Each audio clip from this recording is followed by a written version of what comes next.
131 માંથી 51 થી 54 બેઠક, જ્યારે કે ઇન્ડિયા ગઠબંધનને 64 થી 67 બેઠક મળતી દેખાઈ રહી છે. તમિલનાડુનો સર્વે કહી રહ્યો છે કે બીજેપી અહીંયા આગળ ગેઇન કરશે 1 થી 3 બેઠક, કોંગ્રેસ પ્લસ એટલે કે ઇન્ડિયાને 36 થી 39. કેરળનો સર્વે કહી રહ્યો છે કે બીજેપીને 3 બેઠક મળી શકે છે, જ્યારે કોંગ્રેસને 15 થી 18 બેઠક કેરળની અંદર પણ મળી શકે છે. સાઉથ પોકેટની વાત જે સંધ્યા આપ કરી રહ્યા હતા તે પ્રમાણે કર્ણાટકની આ મહત્વની જાણકારી કે જ્યાં આગળ 23 થી 26 બેઠક એનડીએ પાસે છે, કોંગ્રેસ પાસે 3 થી 7 હોઈ શકે છે અને અધર્સ અહીંયા આગળ એક ફેક્ટર કર્ણાટકની અંદર જોવા મળી શકે છે. આ તમામ જે બેઠકો અત્યાર સુધીના સર્વે આવ્યા છે તે અમે આપને રિકેપ કરી રહ્યા છીએ.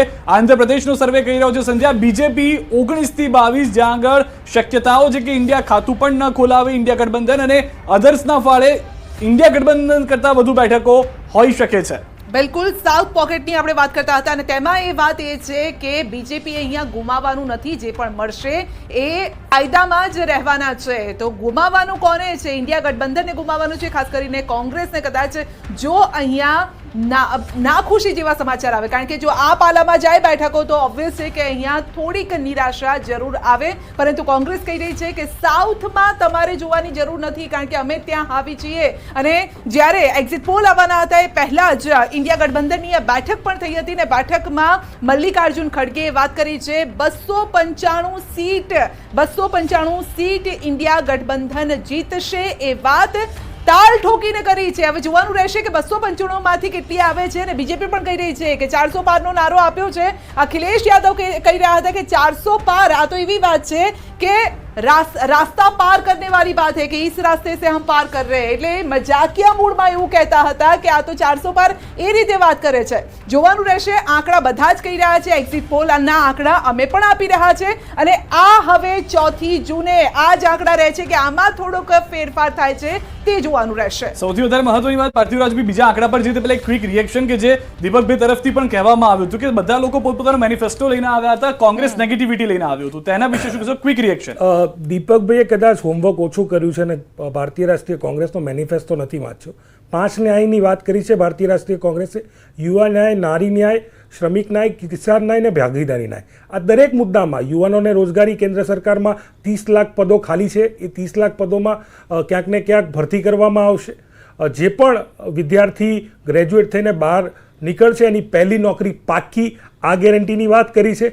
બીજી વાત મહિલાઓની વાત છે. બિલો પોવર્ટી લાઇન, જે ગરીબ વર્ગના મહિલાઓ છે, પરિવારની મહિલાને વર્ષે 1 લાખ રૂપિયાની વાત કરી છે કે જો સરકાર આવશે તો એમના ખાતામાં 1 લાખ સીધા આવશે, જેથી કરીને એ લોકો ગરીબી રેખાથી બહાર નીકળી શકે. અમે બધા જ મુદ્દાના ઉપર અમે વાત કરી છે. ખેડૂતોની વાત હોય તો ક્યાંક ને ક્યાંક એમએસપીને કાયદો બનાવવાની વાત કરી છે.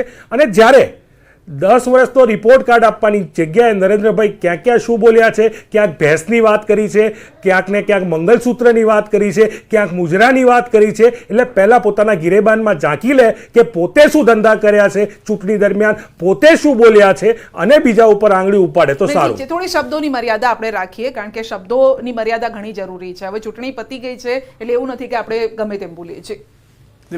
જો પહેલાં તો મારી વાત એ હતી, એમણે હંમેશા મેં જ કીધું, ક્રિટિસાઇઝ કરવું અને કોઈને પણ નીચા પાડવું. મેં એમ કીધું હતું કે તમે મેનિફેસ્ટો લઈને આવ્યા છો, પણ તમારું જે ગઠબંધન છે એના પોતાના પણ મેનિફેસ્ટો છે. તમે તમારા મેનિફેસ્ટો ઉપર કેટલું કામ પૂરું પાડી શકશો એના ઉપરની વાત છે.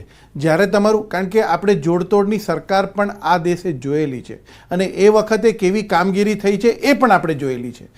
એટલે બહુ મોટામાં મોટો સવાલ આવતો હતો એ પ્રજા પાસે અને યુવાનોને એમની પાસે કે બોલે છે ખરા, આપે છે ખરા, પણ ડિલિવર શું કરી શકશે? એ લોકો ત્યાં સુધી પહોંચશે ત્યાં સુધી ડિલિવર. બીજી એક વસ્તુ છે, અમે પહેલેથી સ્પષ્ટ કહેતા આવ્યા છે કે અમારી પાર્ટીનું નેતૃત્વ આ જ વ્યક્તિ કરશે.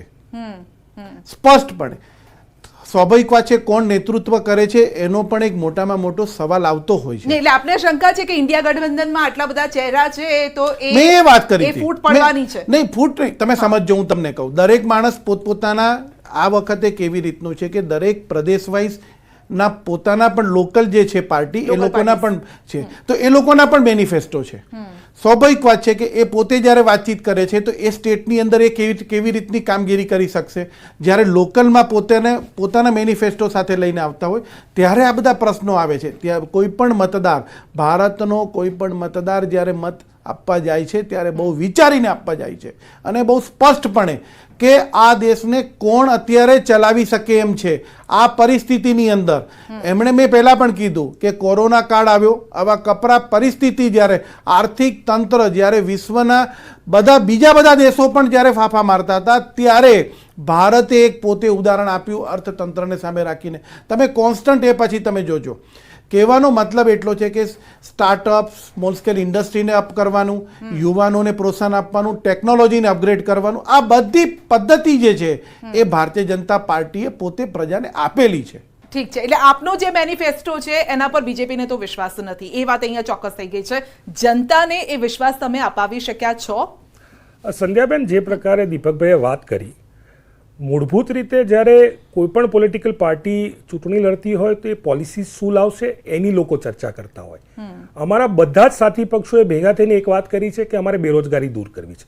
બેરોજગારી દૂર કરવી હશે તો શું કરવું પડશે કે યુવાનોને રોજગારી આપવી પડશે. યુવાનોને ક્યાં રોજગારી આપશું તો અમે સ્પષ્ટ ક્લિયર છે કે ભાઈ 30 લાખ પદો જે કેન્દ્ર સરકારમાં ખાલી પડ્યા છે એને પહેલાં ભરીશું. બીજી વાત કે જે વિદ્યાર્થીઓ છે જેની પહેલી નોકરી પાકી એની જે વાત કરીએ છીએ અમે, એમાં એમને ઇન્ટર્ન્સ તરીકે લઈને 1 વર્ષ ગુજરાતનો સર્વે આવી રહ્યો છે. ગુજરાતની અંદર જે 25 બેઠકો ઉપર ઇલેક્શન થયું, ચૂંટણી થઈ, એક્ઝિટ પોલમાં ગુજરાતમાં સતત ત્રીજી વખત ભાજપની હેટ્રિક, 26 બેઠકો.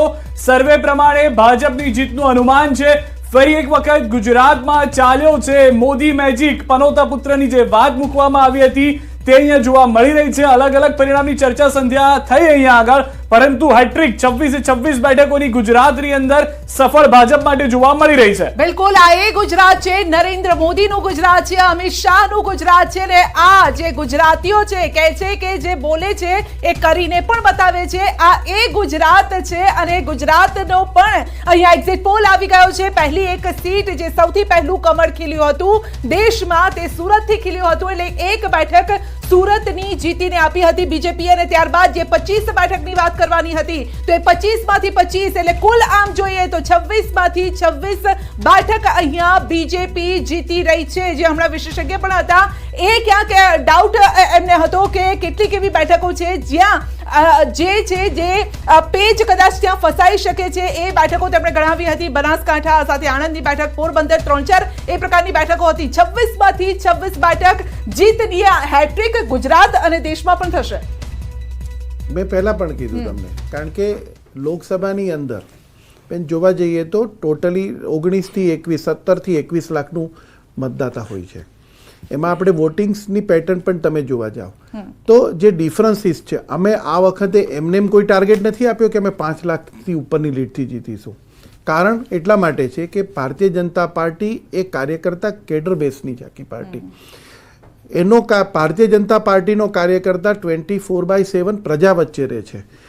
અમે અમારું રિપોર્ટ કાર્ડ ઇલેક્શન આવે છે ત્યારે આપીએ છીએ એવું નથી, અમે 24 કલાક આપતા રહીએ છીએ. કોઈ પણ યોજના હોય તો અમારો પહેલો આસ્પેક્ટ હોય છે કે પ્રજા સુધી પહોંચે. હા, વિરોધ પક્ષ પોતાનો મત મૂકે છે દર વખતે કે એ લોકો પ્રચાર કરે છે, ખોટો પ્રચાર કરે છે, પોતાનો પ્રચાર કરે છે, પણ દરેક યોજનાઓ પ્રજા સુધી પહોંચે એ માટેનો અમારો પહેલામાં પહેલો પ્રયત્ન હોય છે. મેં પહેલાં આપણે જ્યારે સ્ટાર્ટિંગમાં જ્યારે શરૂઆત થઈ ત્યારે મેં વાતચીત કરી, 55 વર્ષમાં એ લોકોએ કામ નથી કર્યું અમે ક્યારેય નથી કહેતા, એ લોકોએ કર્યું છે, પણ કામ કરવાની જે એ લોકોની જે નીતિ ને નિયત હતી એ આખી જુદી હતી. ઓકે, ઠીક છે. પછી સિદ્ધાર્થ પાસે જઈએ. સિદ્ધાર્થની પાસે પણ ઘણા બધા સવાલ છે, પરંતુ પાર્થિવરાજભાઈ, એક્ઝિટ પોલમાં તમે ખાતું નથી ખોલી રહ્યા, 4 જૂને ખુલશે ખાતું ગુજરાતમાં? અરે સ્પષ્ટપણે સંધ્યાબેન, 4 તારીખે આપણે જોડે બેસીશું અને ઇન્ડિયા ગઠબંધન સરકાર પણ